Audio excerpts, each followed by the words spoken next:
This is the story of a rag picking boy whose name is Sahib. Story का part 1 है sometimes I find a रूपी in the garbage. एक छोटा बच्चा होता है जो कि बांग्लादेश में रहता था और वो बांग्लादेश के ढाका से उनकी फैमिली माइग्रेट कर कर इंडिया के दिल्ली के सीमापुरी में रहने आई थी। सीमापुरी एक स्लम एरिया है दिल्ली का। दिल्ली में साहिब रैक पिकिंग का काम करता था। रैक पिकिंग यानी कचरा उठाने का काम किया करता था। तो उसे कभी कभार एक आधा कॉइन मिल जाया करता था।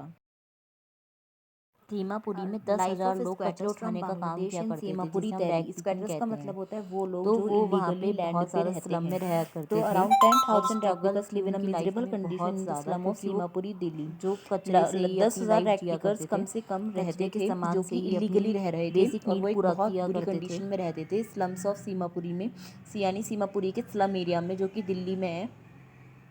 They struggle to survive searching through garbage and living in makeshift huts without basic needs. वो झोपड़ियों में रहते थे और उनकी बेसिक नीड कचरे से ही पूरी हो पाती थी। कचरे में जो सामान होता था वे उन्हें ही as a basic need use किया करते थे। The narrator meets Sahib, a young rag picker who is scavenging from garbage which he calls gold for survival. जो नरेटर है एनीस जंग, वो साहिब से मिली थी जो कि एक रैग पिकर है और वो ना स्कैवेंजिंग कर रहा था गार्बेज से। यानी कि स्कैवेंजिंग का मतलब होता है कोई भी यूज़फुल सामान किसी गार्बेज में से ढूंढना। तो कोई यूज़फुल सामान गार्बेज में से ढूंढ रहा था जिसे वो गोल्ड कहता था कि मुझे गोल्ड मिला है। जब उसे कोई रुपए कॉइन्स मिलते थे तो वो कहता था कि मुझे गोल्ड मिला है। तो वो सर्वाइवल के लिए सामान ढूंढता था गार्बेज में से।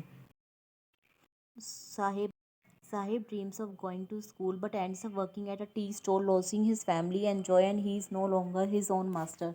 साहिब को अब एक जॉब मिल चुकी थी जहाँ पे वो टी स्टॉल पे काम करता था और उसे 800 रुपीज़ मिलते थे। और पर अब वो खुद का मास्टर नहीं रहा था। पहले वो खुद की मर्ज़ी से काम किया करता था कचरे में जो भी उसे मिलता था, लेकिन अब वो किसी के कहने पे काम करता है तो उसके फेस पे वो इनोसेंस नहीं रही थी जो पहले हुआ करती थी। एनिस टंग का कहने का ये मतलब है ओन मास्टर से।